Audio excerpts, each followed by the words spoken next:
అమరేందర్ గారు, మా మిత్రులు మాజీ శాసనసభ్యులు సుభాష్ రెడ్డి గారు, మా మల్లికార్జున గారు, పెద్దలు నరసింహరావు గారు, ముత్తయ్య గారు, సురేందర్ గారు, రామరాజు గారు,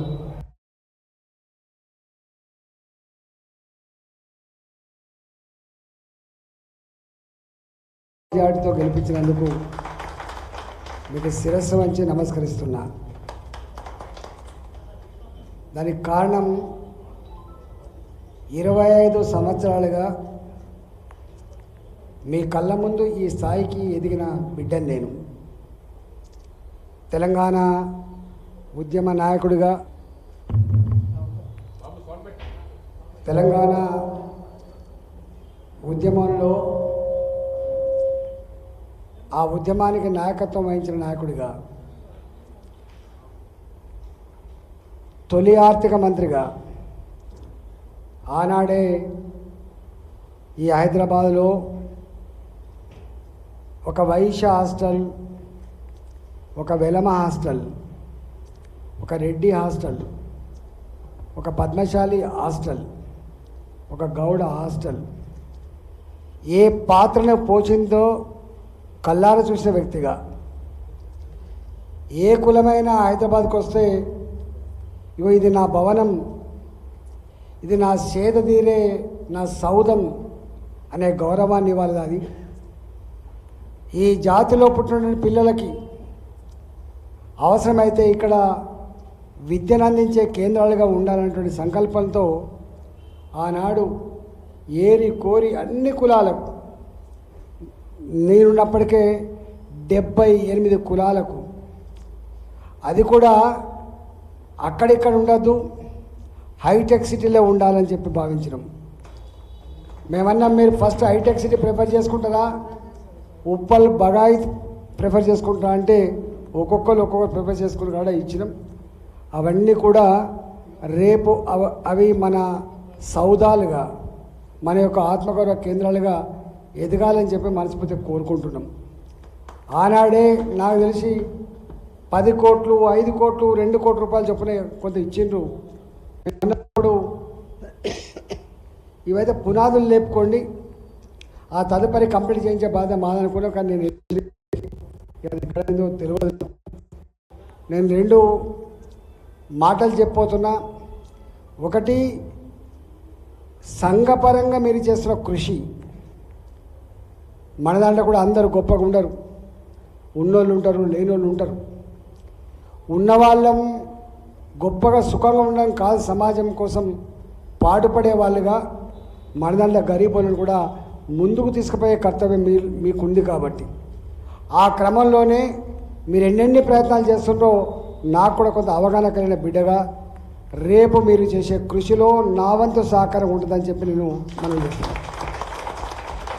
మేము ఒకసారి ప్రజా జీవితంలోకి ఎంటర్ అయిన తర్వాత మాలాంటి వాళ్ళకు కులం ఉండదు, మాలాంటి వాళ్ళకు మతం ఉండదు, మాలాంటి వాళ్ళకు సొంత ఫిలాసఫీలు ఉండవు, సొంత విశ్వాసాలు ఉండవు.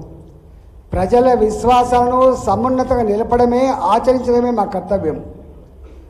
అందరి వాడిగా పొత్తుల సర్దిగా ఉండడమే మా కర్తవ్యం తప్ప దానికంటే వేరే కర్తవ్యం ఉండదు.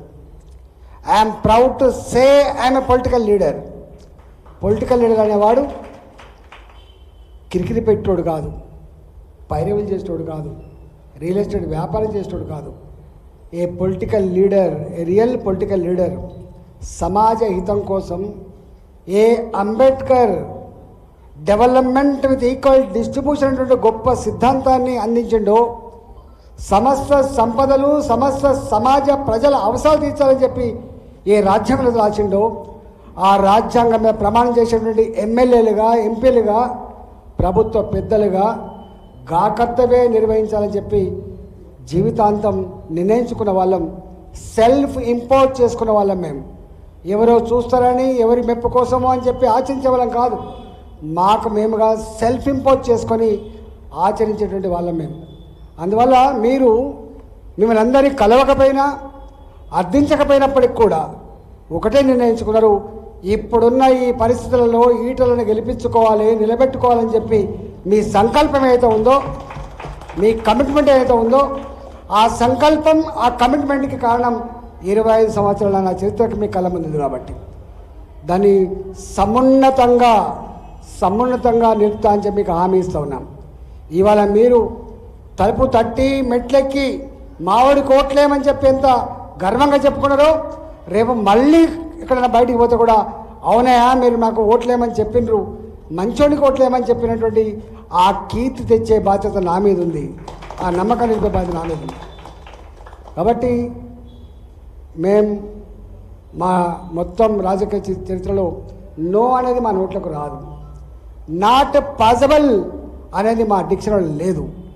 తప్పకుండా ఏదున్నా దానికి ఎక్కడో ఒక మార్గం ఉంటుంది. కాబట్టి ఆ మార్గాన్ని వెతికిన దాంట్లో మేము ఇప్పటిదాకా ఉన్నాం. కాబట్టి ఇవాళ మీరు చేస్తున్న ప్రయత్నంలో మీరు సమాజ హితం కోసం కావచ్చు, ఇవాళ కులం వేరు సమాజం వేరు కాదు, కులం బాగుపడకుండా సమాజం బాగుపడదు, ఇవాళ రాష్ట్రాలు బాగుపడకుండా దేశం బాగుపడదు. కాబట్టి అందరి ఎదుగుదలలోనే రాష్ట్ర భవిష్యత్తు దేశ భవిష్యత్తు ఆధారపడిందని చెప్పి నమ్మేదని నేను కూడా ఒకని. కాబట్టి మీరు చేసే సేవ కులం కోసం చేస్తున్నట్టు కాదు, మీరు చేసే సేవ రేపటి రాష్ట్ర ఎదుగుదలలో దేశ ఎదుగుదలలో చేస్తున్న కృషిగా మేము భావిస్తాం. కాబట్టి దానికి మా శక్తి వంచన లేకుండా మా పరిధిలో ఉన్నంతలో మీకు సర్వం సపోర్ట్ చేస్తామని చెప్పి మీకు మాటిస్తున్నాం.